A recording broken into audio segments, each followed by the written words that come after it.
In the heart of Babylon, where rivers of commerce flowed as freely as the Euphrates and towers of ambition scraped the heavens, lived a man named Cale. His hands, caked in the clay of the earth, could shape vessels of perfect beauty. Kings and queens admired his work, yet his own purse remained as empty as a desert gourd. He was a master of his craft, but a slave to his circumstances. Night after night he would watch the caravans laden with treasures enter the city gates, their masters draped in fine silks, and a bitter question would burn in his soul. Why not me? Why does wealth flow to some, yet flee from others no matter how hard they labor? This book is not about Cale's pottery. It is about the journey he took when his despair finally outweighed his pride. A journey that led him from his dusty workshop to the quiet garden of Osmar, the silent keeper of a legendary secret known only as the Covenant of Gold. What you are about to hear are not mere stories. They are the 10 inscriptions of that covenant, timeless principles that transformed a poor artisan into a titan of wealth and wisdom. This is not a history lesson, it is a blueprint.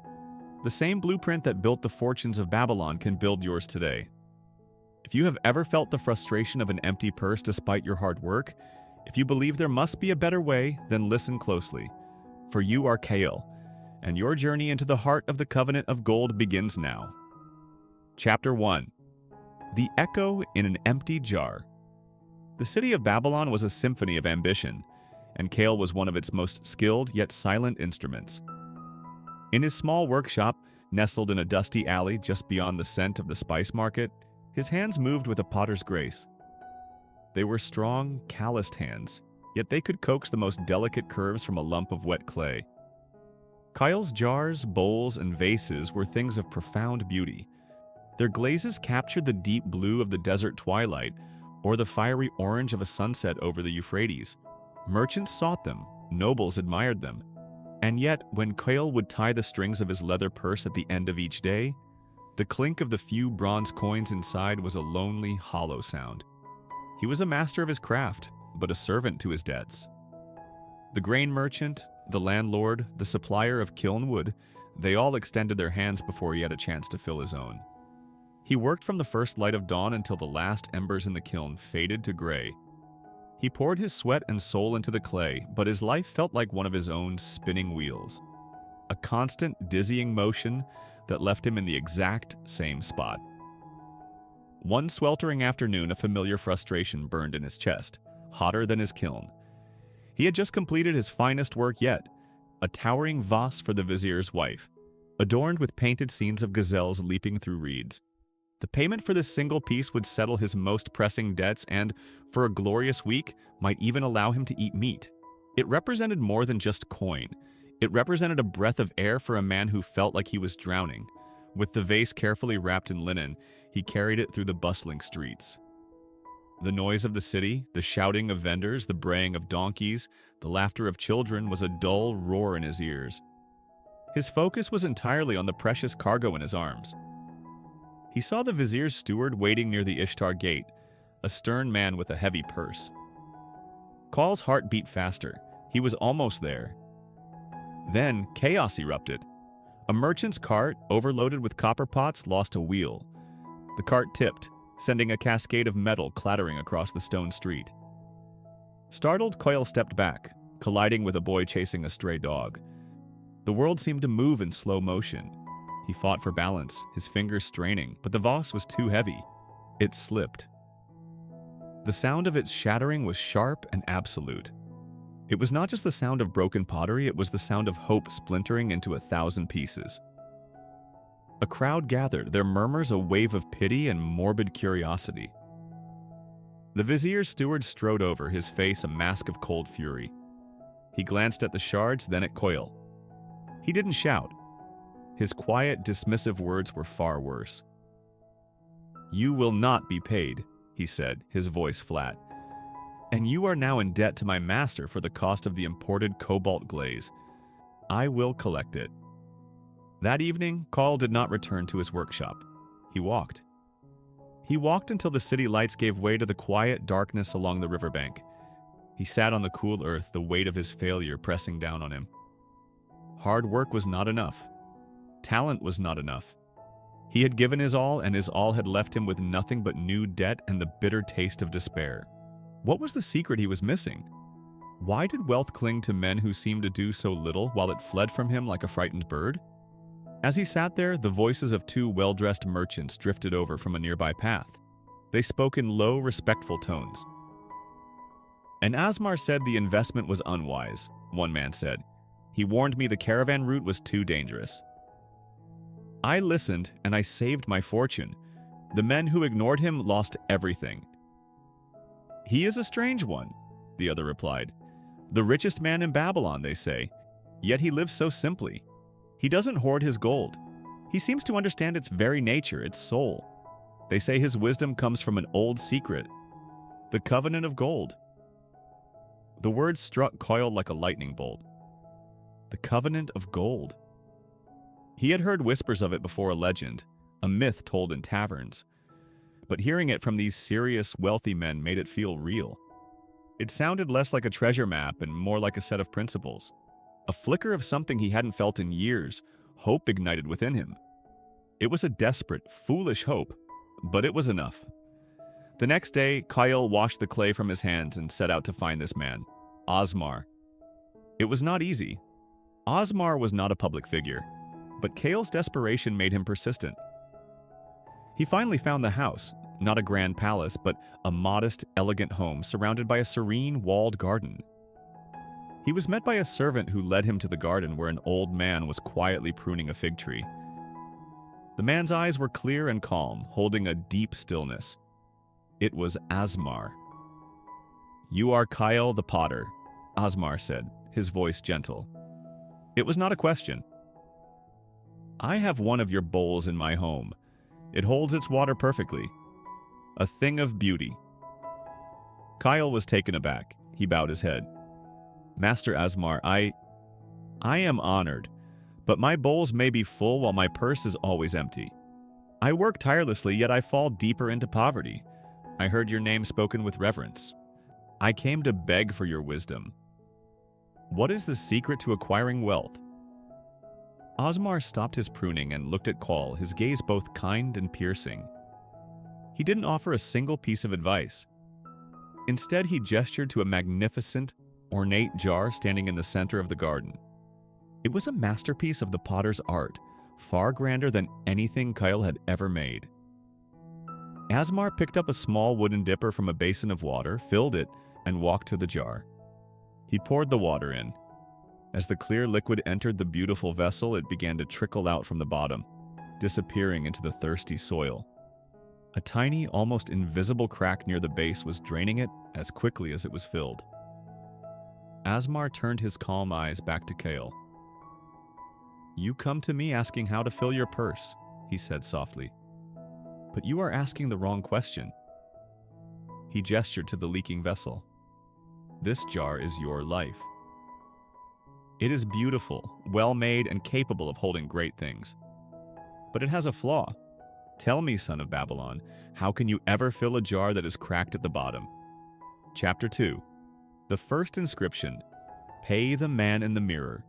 Kale left Asmar's garden with a mind in turmoil. The image of the leaking jar was burned into his thoughts. It was a perfect, maddening metaphor for his life. He had come seeking a map to a hidden treasure, and instead, he had been shown a reflection of his own brokenness. He felt a surge of frustration. A riddle was not a solution. Wisdom was useless without action. What was he to do? How was a man supposed to fix a crack in the bottom of his world? He returned to his workshop, the scent of wet clay a familiar comfort. For the rest of the day, he did not work on new pots. Instead, he cleaned. He swept the dust from the corners, organized his tools, and stacked his wood neatly by the kiln. In bringing order to his surroundings, he felt a quiet resolve settle over his spirit. The riddle was not meant to mock him. It was meant to challenge him. He could not solve it alone. He had to be more than a beggar of wisdom. He had to become a student. The next morning, he returned to the serene garden. Asmar was there, tending to a bed of lilies as if expecting him. Kyle bowed, his posture no longer that of a desperate man, but of a hopeful apprentice. "Master Asmar," he began, his voice steady. "I have thought of your words. My jar is cracked. I do not know how to mend it. Please teach me." A slow smile graced Osmar's lips. "Good," he said simply. "The first step in mending a crack is to stop pouring all your water through it. You must learn to keep some for yourself. This is the first and most important inscription on the Covenant of Gold." He looked Cale directly in the eye, his voice firm but kind. "For the next full cycle of the moon, you will follow one rule. From every 10 coins that pass into your hands, you may only spend 9. The 10th coin is not yours to spend. It is not for your landlord, nor the sandal maker, nor for the food vendor. It is yours to keep. It is a seed for the tree of your future fortune. It belongs to the man you will become. Before you pay anyone else, you must first pay the man in the mirror." The instruction was so simple, Kyle almost laughed. Was that it? Just save a little? "But master," he protested, "I can barely live on 10 coins. How can I survive on 9? "Try," Asmar said, turning back to his lilies. "That is your first task." Kyle left, a mix of skepticism and determination warring within him. The first test came sooner than he expected. He sold a set of simple bowls to a tavern keeper for 20 bronze coins. As the coins warmed his hand, he remembered Osmar's words. He immediately separated 2 coins and placed them in a small, empty leather pouch he now dedicated to this purpose. The remaining 18 felt pitifully small. Later that day, the vizier's steward found him. The man's shadow fell over Cale's work table like a vulture's wing. "The debt for the glaze," the steward said flatly, his hand outstretched. "I will take what you have." Cale's heart hammered against his ribs. The old Cole would have emptied his purse without a word. His eyes darted to the new pouch containing the 2 bronze coins. It was a tiny treasure, but it was his. Giving it up would mean failure on the very first day. He took a deep breath. "I do not have the coin today," Kyle said, surprised by the firmness in his own voice. "But I am a man of my word. I will repay the debt. Allow me to craft for your master a set of 6 drinking goblets, finer than any in Babylon. Their value will be more than the debt I owe." The steward stared, his eyes narrowing. He was accustomed to fear, not negotiation. After a long, tense silence, he grunted. 6 goblets in 10 days. If they are not perfect, I will take your tools." He then turned and left. Kyle felt a wave of relief so powerful his knees went weak. He had not only protected his 2 coins, he had discovered a strength he didn't know he possessed. The days that followed were a constant battle. A merchant arrived with a batch of rare white clay from the northern mountains. It was offered at a bargain price. Kyle's fingers itched to buy it. His mind filled with visions of the magnificent vases he could create and the profits they would bring. Using the saved coins would be an investment, surely. But Asmar's rule had been absolute. It is not yours to spend. With a heavy heart, he let the opportunity pass. He became acutely aware of the small, thoughtless ways his money disappeared. The cup of sweet wine after a long day. The honeyed cakes at the market. A game of chance with other artisans. Each time, he would feel the weight of the small pouch tied to his belt, and he would walk away. His friends called him cheap. His stomach sometimes grumbled. But with every small act of denial, he felt a growing sense of control. Finally, the moon was full once more. Kyle sat alone in his workshop, the single lamp casting a warm glow. He untied the leather pouch and poured its contents onto the table. It was not a grand treasure, a handful of bronze and a few silver coins. But as he looked at them, a profound feeling washed over him. It was the first collection of money in his entire life that had no other claim upon it. It was not for rent, not for food, not for debt. It was simply his. The weight of the coins in his palm felt different. It was the weight of discipline, the weight of ownership, the weight of a future. He returned to Asmar's garden the next morning. He did not speak, but simply held out the pouch. Asmar looked at it, then at Kyle's face and nodded. "You feel it, don't you?" Asmar said. The feeling of a foundation. I do, Kyle admitted. It feels like power. It is, Osmar affirmed. The wealth is not in those few coins, Kyle. It is in the habit you have just forged over 30 days of struggle. You have learned to separate your earning from your spending. You have served your own future before serving the whims of the present. That small pouch is the foundation stone for your temple of wealth. It is small, but it is solid. Now you are ready to learn how to build the walls. Chapter 3. The 7 Guardians of the Purse. With the habit of saving his 10th coin now firmly rooted, Kyle felt a new confidence. The small, heavy pouch at his belt was a constant, comforting reminder of his progress. It was a shield against the familiar whispers of despair. He believed he had learned the great secret, the foundational magic to wealth, and that the hardest part of his journey was over. When he next visited Osmar, he walked with a straighter back, the pride of a student eager to demonstrate his mastery. Osmar listened patiently as Kyle explained his success. He nodded, his expression serene. "You have done well, Kyle," he said, his voice a quiet approval. "You have captured the first and most important stream of gold and diverted it into your own reservoir. But a man who focuses only on the stream coming in while ignoring the leaks in the reservoir itself will one day find it empty." He led Kyle back to the ornate cracked jar in the garden. "You have plugged the great crack at the bottom," Osmar said, pointing. "The 10th coin that once fell through is now saved. But look closer." He ran his finger along the jar's surface, indicating dozens of tiny, almost invisible fissures from which beads of water were slowly seeping, darkening the clay around them. "Your other 9 coins still escape you.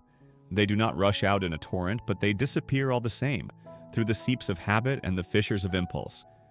You must now learn to seal these as well." Kyle's confidence faltered. "But those 9 coins are for living. They are for my food, my home, my craft." "Indeed," Osmar replied. "And a wise general gives his soldiers clear orders. Your coins have no commander. It is time you gave them one." He handed Kyle a smooth, damp clay tablet and a sharp stylus. "This will be your commander's logbook. For the next moon, become a historian of your purse. Inscribe upon this tablet every single coin that leaves your hand. Record what it was for and why it was spent. Leave nothing out, from the silver for your rent, down to the single bronze piece for a fig at the market. At the end of the moon, bring the tablet to me." Kyle accepted the task, feeling it was a simple, if tedious, exercise. For the first few days, he recorded his expenses with a sense of justification. 5 silver for workshop rent? Necessary. 2 silver for a sack of fine clay? Necessary. 9 bronze for flour, dates, and oil? Necessary. He felt he was proving his prudence. But as the second week began, the tablet started telling a different story. A story he hadn't realized he was writing. One evening, exhausted from a long day at the wheel, he passed a cook shop. The smell of roasting lamb and spiced lentils was intoxicating. It would be so easy to buy a prepared meal. But then he pictured the entry on his tablet. 5 bronze for a meal I was too tired to cook. Beside it would be the unspoken truth. Flour and lentils at home would have cost 1 bronze. The simple act of having to record the expense to face its truth was a powerful deterrent. He sighed, turned away from the cook shop, and went home. A few days later, an old friend invited him to the riverside to watch the boat races and place small, friendly wagers. It was a harmless pastime, but as Kyle reached for his purse, he envisioned carving the words onto the soft clay. "Lost 4 bronze coins to a race where my only gain was shouting at strangers." A hot flush of shame touched his cheeks. The pleasure of the moment suddenly seemed a poor trade for the hard-won coins.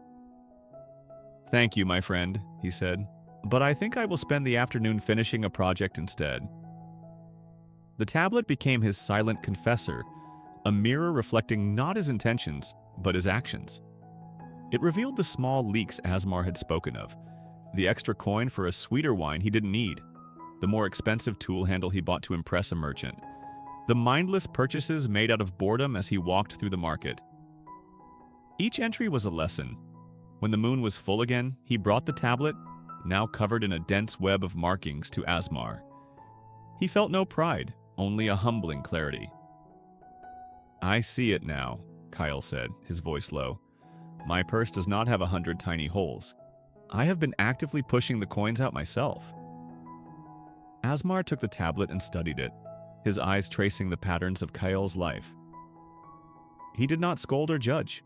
Instead, he took a fresh patch of wet clay and smoothed it out. "There is no shame in this, Kyle. You have simply been unaware.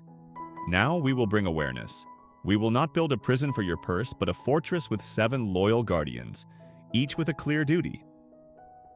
On the clay, Asmar drew 7 symbols. "Your budget must serve your whole life, not just your survival," he explained. "First is the guardian of thy keep," he said, pointing to the first symbol. "This is your 10th coin, the one you pay yourself. It is sacred and must never be neglected. Second, the guardian of thy home. This commands the coins for your rent, your hearth, and the basic needs of a safe dwelling. Third, the guardian of thy craft. It wisely spends on the tools and materials that allow you to earn. Fourth, the guardian of thy body. This one ensures you have good food and are healthy enough to work and live well. Fifth," and here Asmar smiled, "is the guardian of thy joy. A life without pleasure is a poor life indeed. Allot a specific amount for the simple joys, be it a cup of good wine or a trip to the baths. By planning for it, you enjoy it without guilt. Sixth is the guardian of thy neighbor. Give a small planned portion to help others or to the gods. A generous spirit attracts abundance. And seventh," Asmar concluded, "is the guardian of thy future. This commands the funds to pay your debts and to save for the large projects that will improve your life, like owning your own workshop." Kale stared at the symbols. It wasn't a list of restrictions, it was a plan for a well-lived life. It was a declaration of his intentions.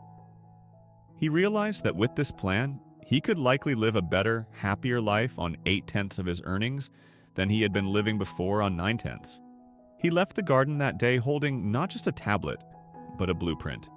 The foundation stone of his savings was in place.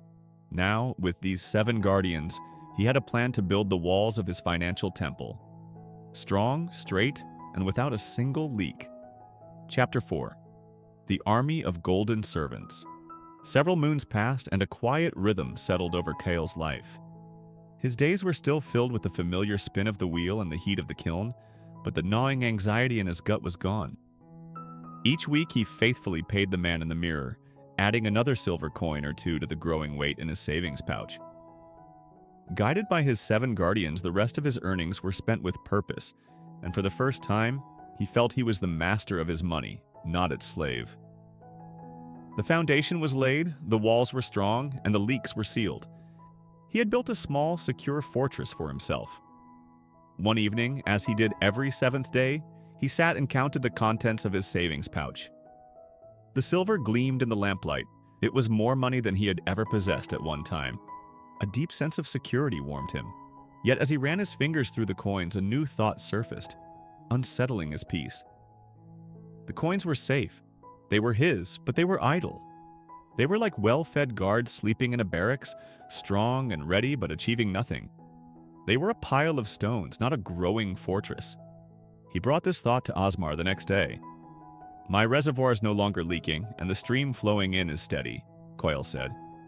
"But the water level only rises by the pace of my own work. The reservoir itself does not grow."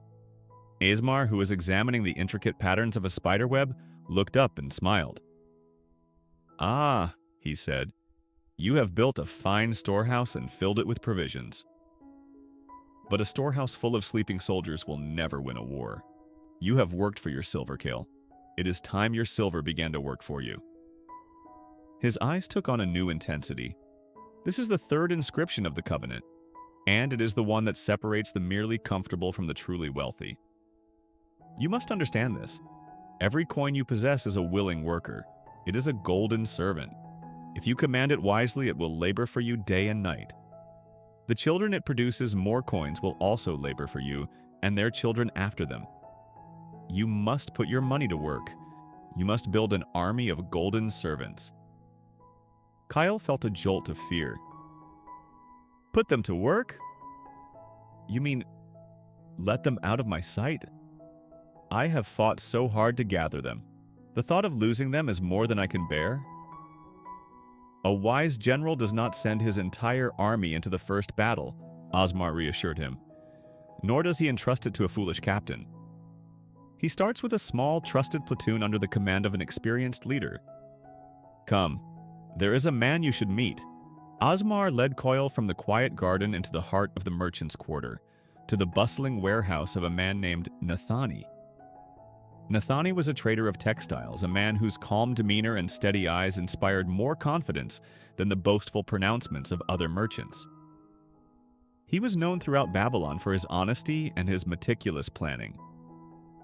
After an introduction, Nathani spoke to Cale not as a poor potter, but as a fellow man of business. My caravans travel to the great port city of Tyre to trade our finest Babylonian rugs, he explained. On their return, they bring back the rare indigo dye the Phoenicians are famous for. That dye is worth 3 times its cost here in Babylon. I am funding my next caravan now. My own capital is sufficient, but with more, I could purchase an extra crate of dye. It is a sure profit, but the funds are needed now. He looked at Kyle. Osmar tells me you are a man of discipline, looking for an opportunity for your silver. If you wish to invest, your money will be used solely to purchase a share of that dye. When it is sold, you will receive your original investment back, plus a share of the profit that is proportional to your contribution. Cale's mind reeled. It sounded so simple, so logical. Yet the thought of handing over his precious savings made his palms sweat. He thought of the steward's threats, the tempting cakes he had refused, the disciplined life he had led to fill that pouch. It was his security, his proof of success. That night he could not sleep. He held the pouch in his hands, its weight both a comfort and a burden. What if bandits attacked the caravan? What if a storm in the Great Sea sank the ship carrying the dye? What if this honest-looking Nathani was not so honest after all? Fear whispered 1,000 disastrous possibilities into the darkness of his workshop. The saver in him screamed to hoard the coins, to protect them, to keep them safe and sleeping in their leather barracks. But Asmar's words echoed louder. A sleeping soldier will never win a war. He had not come this far to build a comfortable prison for himself. He had come to learn how to be free. The next morning, with a heart that beat like a war drum, he returned to Nathani's warehouse. He counted out 1/3 of his silver, his hand trembling slightly as he pushed the coins across the table. It felt like sending a beloved son off to a distant, dangerous land. The months that followed were a test of a different kind of discipline, the discipline of patience. Kyle continued his work, saved his 10th coin, and managed his budget. But now, a portion of his mind was always on the road to Tyre, traveling with a caravan he could not see. Then one afternoon, Nathani appeared at his workshop. Kyle's wheels slowed to a stop. The caravan has returned safely, Nathani said with a smile. The markets in Tyre were hungry for our rugs, and the dye sold here in Babylon before it was even unloaded from the camels. He placed Cale's original stack of silver coins on the table. Kyle felt a wave of relief so immense he could have wept. His soldiers had returned home safely. But then Nathani did something more. He placed a second, smaller pouch beside the stack. And this, he said, is their prisoner. Your share of the profit. Kyle hesitantly opened the pouch. Inside were several more silver coins and a handful of bronze. He stared at them, his mind struggling to grasp their meaning. He had not worked for this money. His hands had not touched clay to create it. His kiln had not burned. This money had been earned for him while he slept, while he ate, while he worked. It was the offspring of his money. A brilliant, powerful understanding dawned on him. He finally truly understood. His savings were not a hoard to be protected. They were a barracks. He was not a miser. He was a general, and his task was to carefully, wisely, grow his small platoon into a vast, powerful army of golden servants that would work for him forever. Chapter 5. The Shield Against Misfortune. Success is a potent wine, and Kyle, who had known only the bitter taste of scarcity, found himself drunk on it. The profits from Nathani's caravan, small as they were, had lit a fire in his mind. He no longer saw his savings as a foundation to be patiently built upon, but as a magical seed from which a forest of wealth could spring overnight. His caution, born of long hardship, was being replaced by a restless impatience. The slow, steady returns of the textile trade now seemed plodding and dull. He was a general, he told himself, and a general's duty was to seek glorious, decisive battles. His search for such a battle did not take long. Opportunity, both true and false, is always drawn to the scent of ambition. He met a man named Zimri, a fellow artisan, a master brickmaker whose kilns produced the strongest bricks in all of Babylon. Zimri was everything Nathani was not. Loud, charismatic, his laughter filling every room, his hands always gesturing to emphasize a grand pronouncement. "Kyle, my friend," Zimri boomed one evening, finding him at a stall selling evening meals. "I see you sip your soup when you should be drinking wine from a silver cup. Your work is too fine for such a humble life." Coyle was flattered. "I am learning the ways of money," he said with a hint of pride. "My silver is working for me, even as we speak." Zimri leaned in closer, his voice dropping to a conspiratorial whisper. "Working? Or crawling like a snail? I have a friend, a sailor just returned from the exotic ports of Ophir. He has brought back a pouch of rare sea fire jewels, stones that glitter with the light of the ocean itself. He does not know their true worth and must sell them quickly before his ship departs." "We can buy them for a pittance, Kale. The wives of the king's ministers will fight one another to own them. We can triple our investment before the next moon is full." The proposition struck Kale with the force of a physical blow. Triple our investment. The words echoed in his mind, drowning out the slow, methodical wisdom of Asmar. Nathani's venture had returned 1/10 in profit over many months. This promised 20 times that, in a fraction of the time. This was the glorious battle he had been seeking. This was the leap that could propel him from a man of modest means to a man of true wealth. He spent the next 2 days in a fever of calculation and desire. He pictured himself presenting Asmar with a bag so heavy with silver it required 2 hands to lift. He imagined the respect he would command. The fear of loss felt distant and unreal, a ghost vanquished by his recent success. He had decided he would take most of his savings, the original sum and Nathani's profits, and give them to Zimri. Yet the discipline Asmar had instilled in him was a deep-running current. Before he committed his army to this dazzling charge, some small, cautious voice urged him to seek a final counsel. He went to Asmar, not truly to ask for advice, but to receive a blessing for the brilliant plan he was sure the old man would admire. He laid out Zimri's scheme with breathless excitement, emphasizing the speed, the profit, the sheer genius of the opportunity. Asmar listened without interruption, his face calm and unreadable. When Kyle had finished, the old man did not speak of jewels or sailors. Instead, he told a story. "There was once a farmer," Asmar began, "whose wisdom in the raising of wheat was unmatched. His fields were always green, his harvests always plentiful. One day, a salt merchant from the great eastern desert came to him. The merchant, a man with a persuasive tongue, told the farmer, 'Your labor is great, but your rewards are small. You plant wheat, which is common. I will sell you my secret. Plant these pure salt crystals. They will grow in the soil, and you will harvest a field of valuable salt, a thing far more precious than grain.'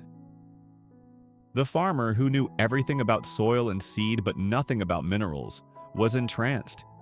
He traded his entire stock of seed wheat for a cartload of glittering salt crystals. He plowed his most fertile field, planted the crystals with great care, and watered them diligently. He waited for the miraculous crop to sprout. But nothing grew. The salt poisoned his soil, and when the next season came, he could not even grow wheat. He had traded the knowledge of his own craft for a fool's promise in a field he did not understand, and in doing so, he lost everything. When the story was finished, a heavy silence filled the garden. Kel felt a chill creep over his skin. Asmar finally looked at him, his gaze gentle but firm. Zimri is the farmer, Kale. His wisdom in clay and fire is great. If he came to you with a plan to make stronger bricks, you should listen with both ears. But what does a brickmaker know of the true nature of sea fire jewels? He is as ignorant as the farmer was of salt. You would be giving your hard-won wheat to a man planting salt. This, then, is the fourth inscription on the covenant, Asmar said, his voice imbued with solemnity. Guard thy treasures from loss. The first law of a profitable investment is the security of your principal. Before you seek a great return, ensure you will not lose the sum itself. And when you seek counsel, seek it from those wise in the handling of the specific treasure you wish to grow. Do not ask a baker about the stars, and do not ask a brickmaker about jewels. The fever of greed broke, leaving Kale feeling clear-headed and sober. He had been moments away from plowing his entire field with salt. He went to Zimri that afternoon and politely declined the offer, wishing him well. Zimri scoffed, calling him a coward who was content with scraps. Kyle bore the insult in silence. 2 moons later, a story rippled through the markets and taverns of Babylon. It was the story of Zimri, the proud brickmaker who had been swindled by a clever sailor. The priceless sea fire jewels had been revealed to be nothing but cleverly cut pieces of colored glass from an Egyptian bottle maker, beautiful but utterly worthless. Zimri, who had invested all he owned and borrowed more, was ruined. Hearing the news, Kyle felt no sense of victory, only a profound and chilling relief. He looked at his savings pouch, which was still steadily, if slowly, growing. He understood now. The first duty of a general is not to win the war in a single day, but to preserve his army so it can fight tomorrow. Building wealth required not only a sharp sword of investment, but an unbreakable shield of wisdom. Chapter 6. The House of Contentment. With his small army of golden servants working for him under the steady command of Nathani, and the shield of wisdom protecting him from foolish ventures, Kale's life settled into a rhythm of prosperous stability. His savings grew, his budget was a loyal servant, and his mind was free from the daily terror of debt. Yet there remained one great expense that chafed his spirit each month, a tribute he was forced to pay: the rent. His landlord was a sour, pinched-faced man named Gamil, whose only joy seemed to be the collection of coin for a property he had inherited and never improved. On the first day of each new moon, Gamil would appear at Kale's workshop, his hand outstretched, his presence a grim reminder that the very ground Kale worked on, the very roof that kept the rain off his head, belonged to another. On one such morning, after Kale had sold a large order of fine pottery, he had a substantial number of silver coins in his purse. Handing the required amount to Gamil felt more painful than ever before. Each coin represented a pot he had painstakingly shaped and fired. Each was a disciplined soldier in his growing army, and he was giving a whole squadron of them away simply for the privilege of existing in this small space. Gamil counted the coins slowly, then looked at Cole with a frown. "The merchants on this street are doing well," he stated, though it was not a question. "The value of this property increases. At the start of the next season, the rent will be 1/5 higher." The announcement struck Kyle not with fear. His budget could absorb the cost, but with a profound sense of injustice. He was working harder, becoming wiser with his money, only to see the fruits of that labor harvested by a man who did nothing. The harder Kale worked, the richer Gamil became. He spoke of this frustration to Asmar later that day. "It is a trap," Kale said, pacing in the tranquil garden. "To make more, I need my workshop. But the more I make, the more Gamil demands for the workshop. It feels like I am running towards a horizon that moves away from me." Asmar, who was watering a young pomegranate tree, did not offer sympathy. He looked at Carl and asked a simple, cutting question. "Tell me, Carl, for how many years have your labors helped to pay for Gamil's property?" Kyle paused. For all the years I have been here. 7, at least. And in all that time, Asmar continued, what has Gamaliel done to earn this tribute other than to own the deed? You are his finest asset, Kale. You work tirelessly to build his family's wealth. Why do you labor so hard to polish another man's shield? The question silenced Kale's complaints.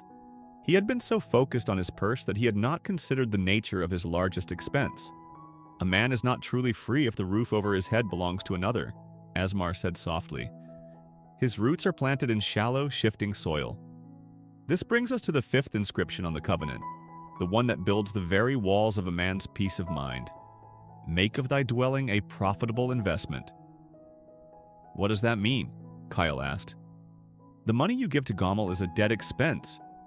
It is gone forever. But money paid toward owning a property is different. Part of it may go to a lender, but a portion of it goes to you, building your ownership.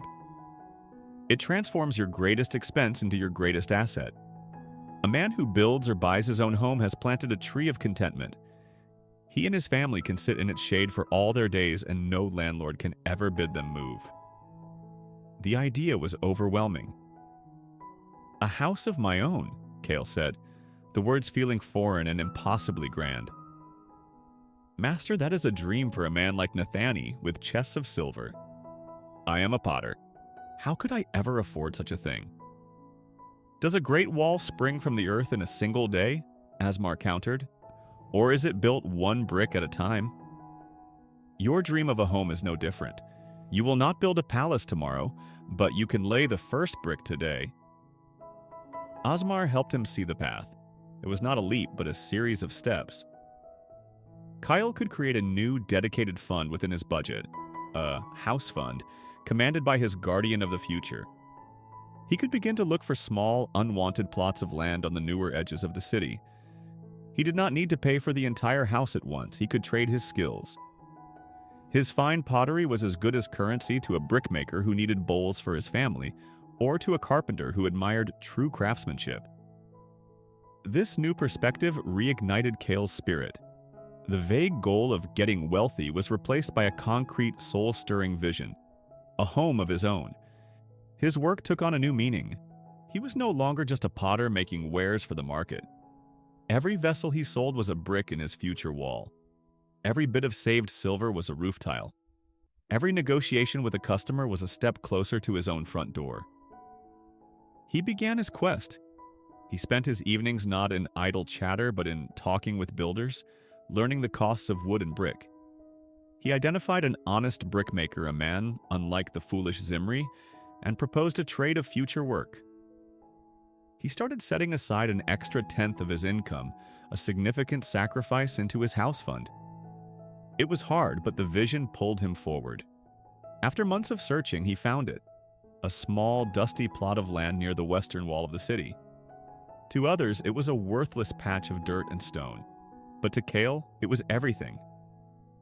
He stood on the ground, the deed, secured by his first payment, tucked safely in his belt. He closed his eyes and could almost feel the warmth of his own kiln, hear the sounds from his own workshop, and feel the solid threshold of his own home beneath his feet. The house of contentment was not yet built, but in his heart, the foundation had already been laid. It was no longer a distant dream, but a project underway. Chapter 7. The River of Future. Gold Kyle's world was a blur of productive motion. His days were a testament to his newfound purpose. He would rise before the sun to work the clay, his hands shaping vessels with a speed and skill that came from a mind unburdened by debt. His afternoons were spent overseeing the initial work on his new property, negotiating with brickmakers and carpenters, trading his finest pottery for their time and materials. In the evenings, he would review his accounts, faithfully dividing his earnings amongst the 7 guardians of his purse. He was a man in complete control of his present, actively building his near future. He felt invincible, his destiny a piece of clay spinning on his wheel, ready to be shaped by his will alone. One day, while seeking a special type of fine linen in the old weaver's market, he saw a sight that stopped him cold. An old man sat on a threadbare rug, selling small, crudely carved wooden birds. His hands, gnarled and twisted by age, trembled as he worked. His eyes were clouded, and his back was bent into a permanent curve. Kyle recognized him. It was Lyris, a man who, a generation ago, had been the greatest tapestry weaver in Babylon. Lyris's creations had hung in the king's palace, their threads so fine and colors so vibrant, they were said to depict scenes from the gardens of the gods. He had been a celebrated master, an artist whose income was the envy of all other craftsmen. Now he was a withered husk, his legendary hands capable only of whittling scraps of wood.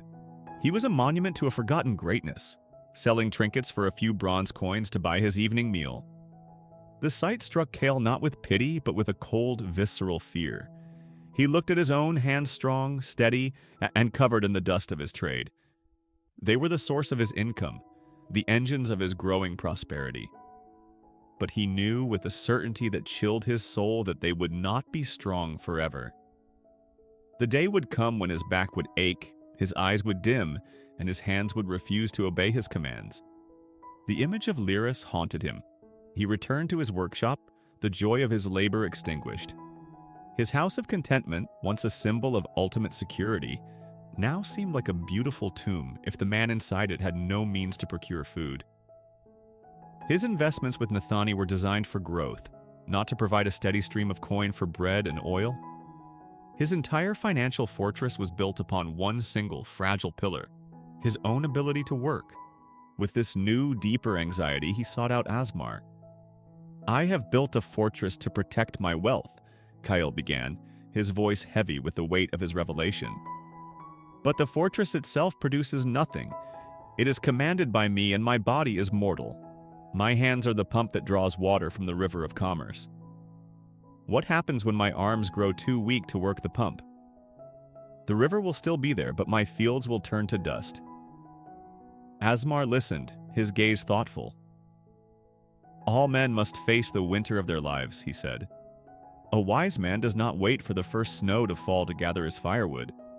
You have learned to build and guard your wealth, but you have only planned for the seasons you can control. You must now plan for the one you cannot." He led Kyle to a part of the garden where two small channels diverted water from a stream to irrigate the plants.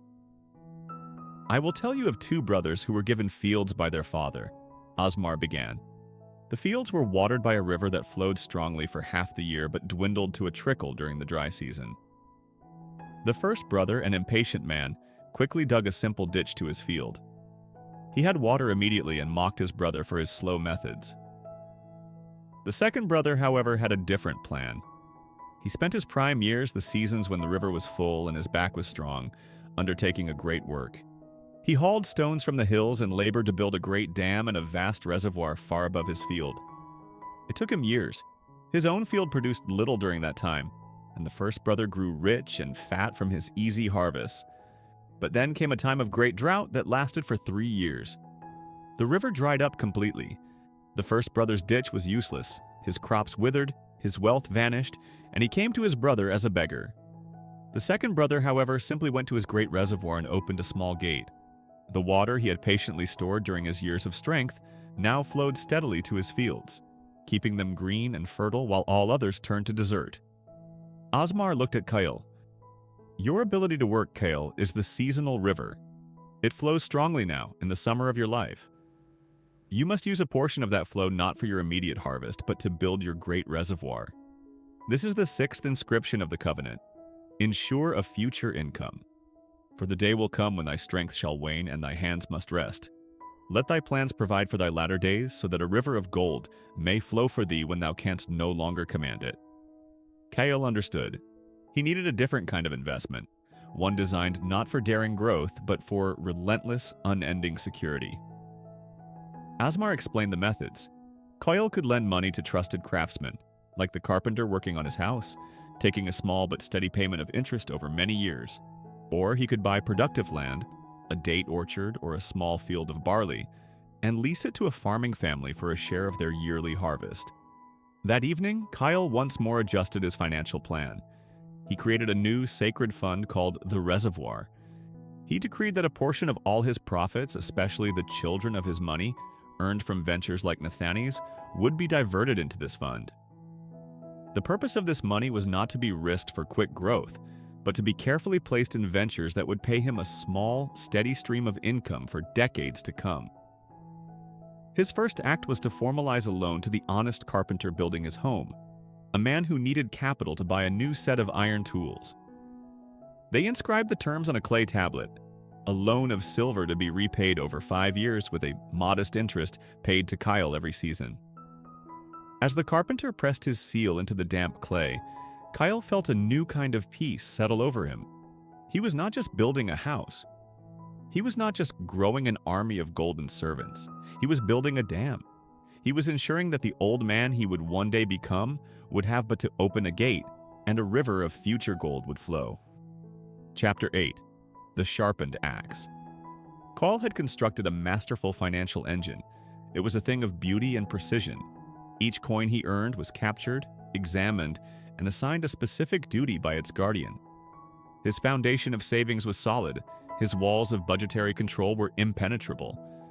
His small army of golden servants sent regular tribute from their campaigns with Nathani. His house of contentment was slowly rising from its foundation of brick and determination, and his great reservoir, designed to defy the droughts of old age, was beginning to collect its first precious reserves. The system was perfect, yet Kyle noticed a limiting fact. The river that fed this magnificent engine was, and had always been, a modest stream.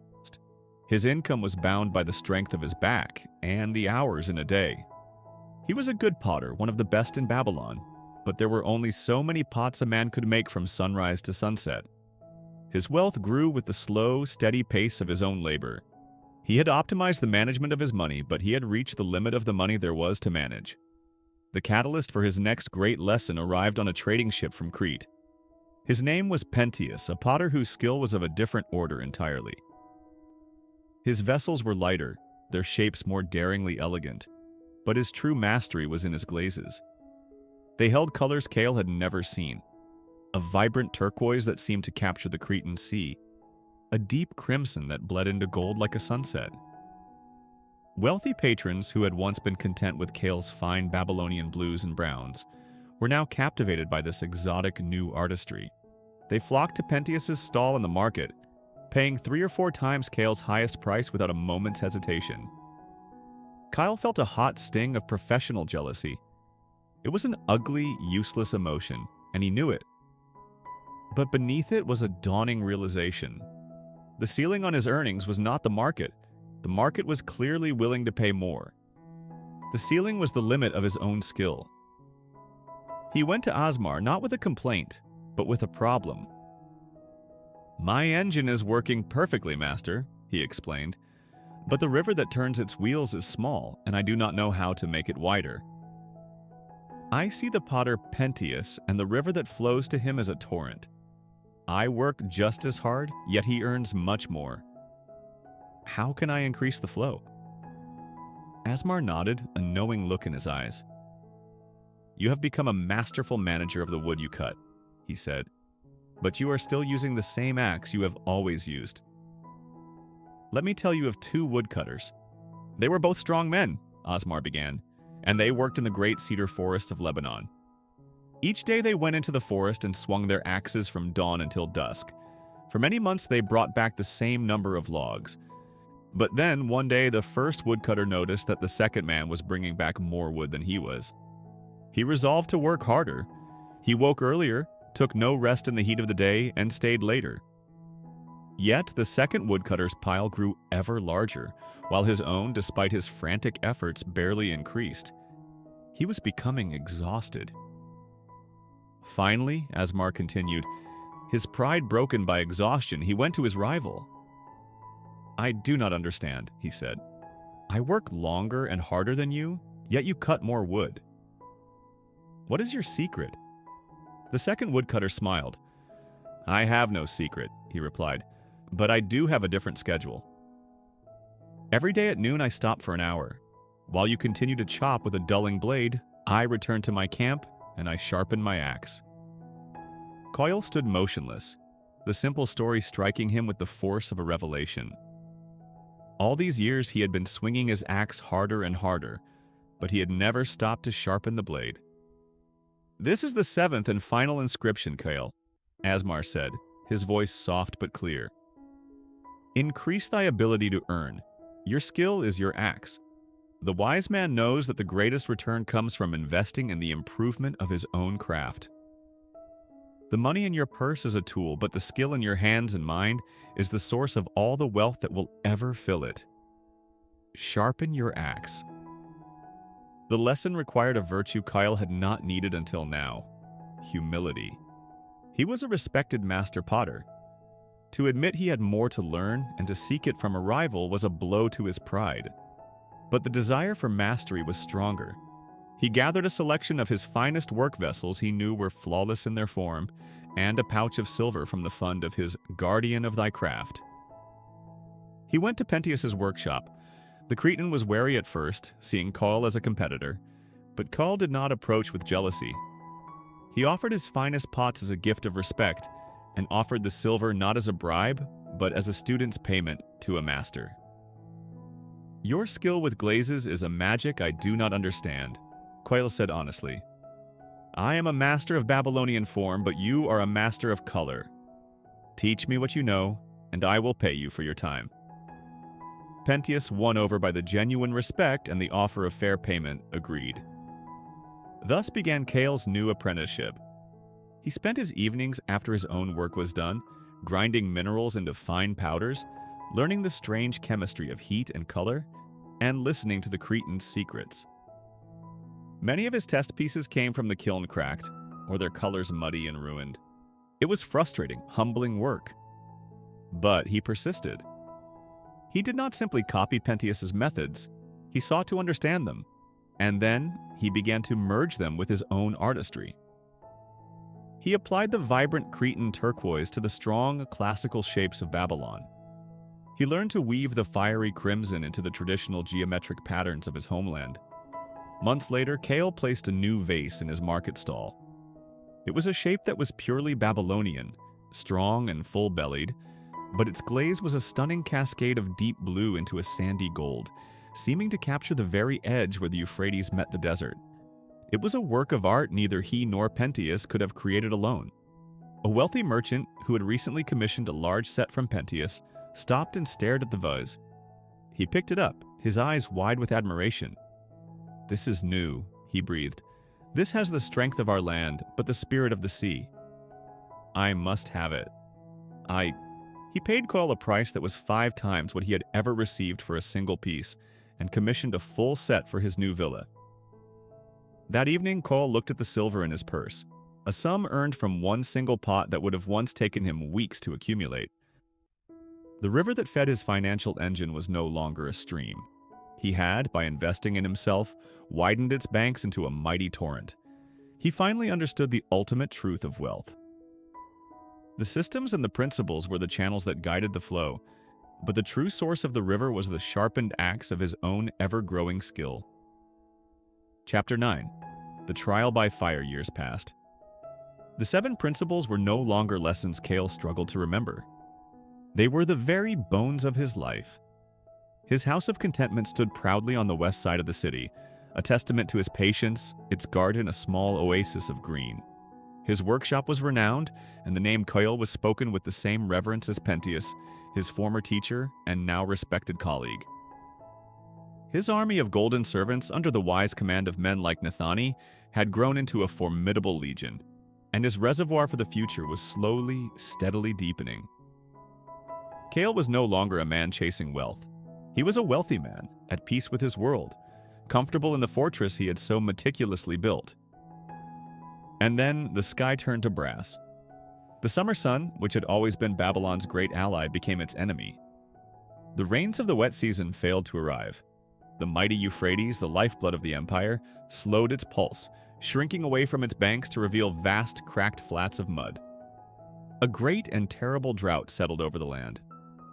At first, it was a nuisance. Then it became a worry. Finally, it became a terror. The canals that fed the farmlands dried to dust. The grain harvests failed. The desert trade routes, once teeming with caravans, became impassable trails of sun-baked death. Famine, a gaunt and silent specter, began to stalk the magnificent streets of Babylon. The crisis was not a sudden flood or a swift fire. It was a slow, strangling siege by nature itself, and it tightened its grip on every aspect of Cale's life. His beautiful, intricate vases and bowls, once so desired, now sat untouched in his stall.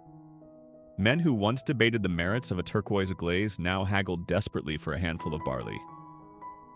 The river of his primary income dwindled to a muddy trickle. Nathani came to him with a grim face. "The caravans are halted, Cole. The risk of losing men and beasts in the desert is too great. Our investments are safe, but they are frozen. They earn nothing." Coyle's army of golden servants was trapped, unable to fight or earn. The farmer who leased Coyle's small plot of land came with empty hands and eyes full of shame. There was no harvest to share. Panic spread through the city like a plague. Fortunes built over lifetimes vanished in a month. Merchants sold their businesses for a fraction of their worth. Families sold the deeds to their homes for a few sacks of grain. The markets became a cacophony of fear and desperation. Cale felt the icy grip of that same fear. He watched as the pillars of his financial temple, which had seemed so invincible, began to tremble. The temptation to abandon his principles, to sell his assets, hoard his silver, and think only of his own survival was a siren's song. One night he sat in his workshop, his clay tablets spread before him. He saw the flow of his income stop, the value of his investments stagnate. Everything he had built seemed poised to crumble. It was in that moment of profound pressure, with the scent of dust and despair in the air, that he faced his ultimate test. He could panic, or he could trust the foundations he had laid. He took a deep breath and chose to trust. Chose. The wisdom of the covenant now revealed its true purpose. His savings, the sacred first tenth he had paid himself for years, became his shield. While others who had lived on all they earned were now destitute, Kyle had a reserve. His disciplined budget, once a tool for growth, now became a tool for survival. He cut all but the most essential expenses, his family's needs provided for without the need for desperate measures. His house of contentment, the greatest investment he ever made, was his sanctuary. While his neighbors were evicted by landlords, Kyle's family had a secure roof over their heads, a bastion of peace in a city of chaos. He gave silent thanks that he had never listened to a fool like Zimri.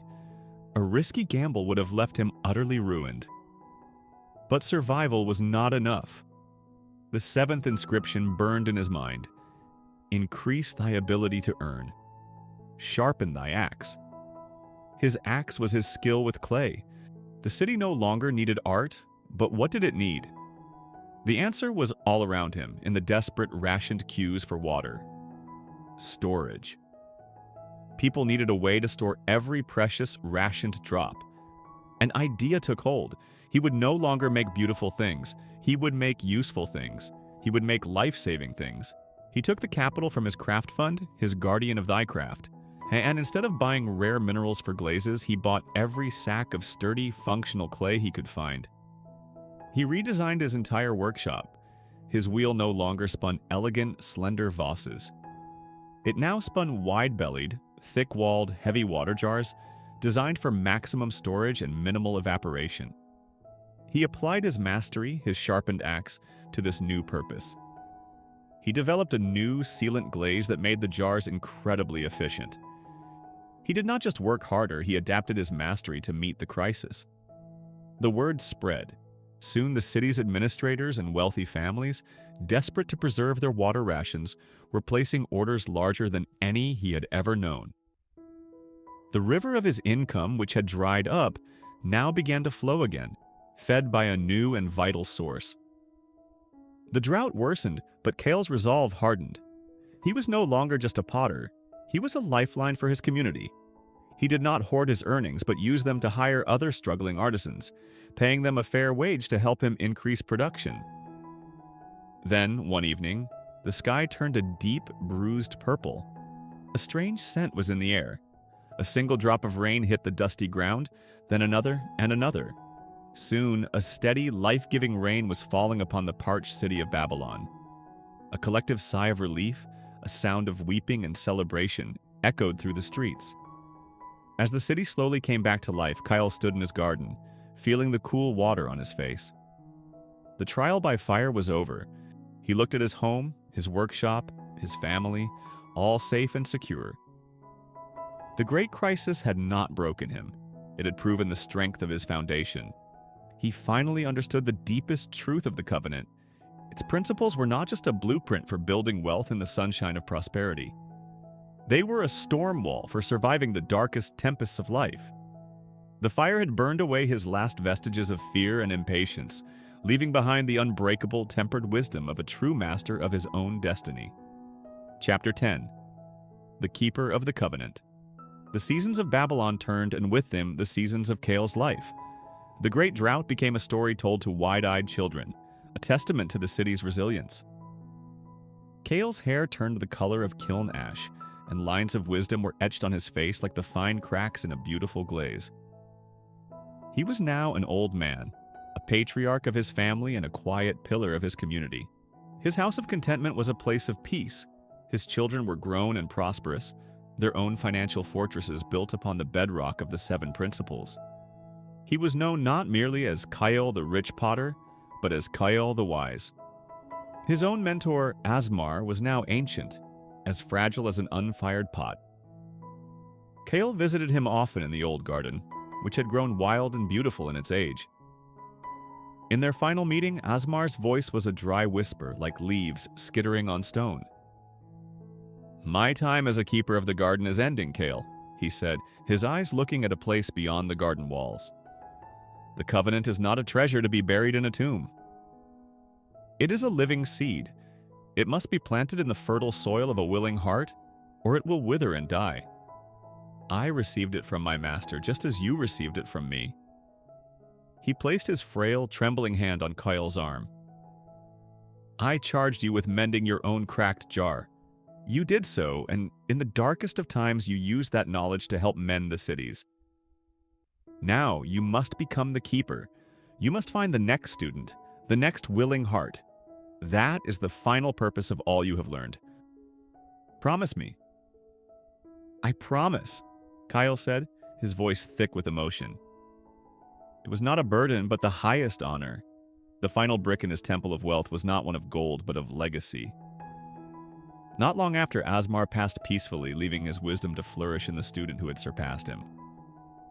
Kale accepted his new role with grace.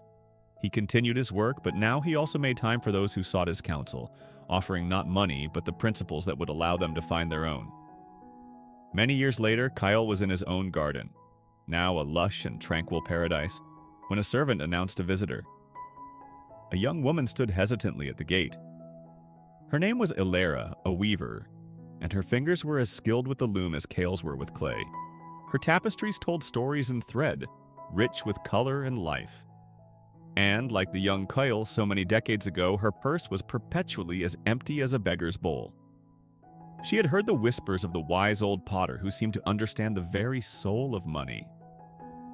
In desperation, she had come to him. She stood before him and poured out her story, her voice a torrent of frustration at the injustice of a world that admired her work but left her in poverty. "I work harder than anyone," she pleaded, her eyes shining with unshed tears. "My craft is true. Why does fortune flee from my grasp?" Kyle listened, and in her voice he heard the perfect echo of his own, a lifetime ago. He felt a deep, resonant empathy. He saw the same desperate hunger, the same raw talent, the same flawed understanding. When she was finished, he did not offer her silver or easy platitudes. He simply nodded and said, "Your work is beautiful, Weaver. I have seen it in the market, but your questions are the wrong ones. Come with me." He led her to a quiet corner of his garden, where a simple, unadorned clay jar sat upon a stone pedestal. It was a humble thing compared to the masterpieces scattered around the garden, and Alara could see a tiny, almost imperceptible crack near its base. Kyle picked up a wooden dipper from a basin of rainwater, just as Asmar had done for him. He filled it and poured the clear water into the jar. As he poured, a small, steady trickle of water escaped from the crack and vanished into the soil below. He turned his calm, kind eyes to the young weaver. He did not need to explain the metaphor. Her own eyes, wide with sudden understanding, were fixed on the leak. "You come to me asking how to weave a richer life," Kyle said, his voice the gentle echo of his long-departed master. "But first, you must answer this." He gestured to the leaking vessel. "Tell me, daughter of Babylon, how can you ever fill a jar that is cracked at the bottom?" Ilara stared at the jar, then at Kyle, a single tear tracing a path through the dust on her cheek. It was not a tear of sadness, but of revelation. For the first time, she was not looking at what she lacked, but at the reason why. Kyle smiled, a gentle, knowing smile. The cycle was complete. The seed of the covenant had found new soil. "Let us begin," he said, "with the first inscription. It is the art of paying the person in the mirror." The story of Kale's journey was over, but the timeless life of the covenant, passed from one willing heart to the next, had just begun again. The story of Kale and the covenant of gold has ended, but yours is just beginning. The walls of Babylon may have crumbled to dust, but the 10 inscriptions you have learned are eternal. They are as true today as they were thousands of years ago. You may not be a potter, but you have a skill. You may not live by the Euphrates, but you live in a world flowing with opportunity. The choice is now yours. Will you let your earnings slip through your fingers like sand, or will you command them like a general? Start with the first inscription. Tonight, when you receive your next payment, pay the man in the mirror. Secure that first tenth. Feel the power it gives you. That single act is the first step on the path from where you are to where you deserve to be. The covenant of gold is not a magic spell. It is a promise you make to yourself. A promise of discipline, of wisdom, and of a future built by your own hands, guided by timeless truth. The blueprint is in your hands. Now go and build your empire.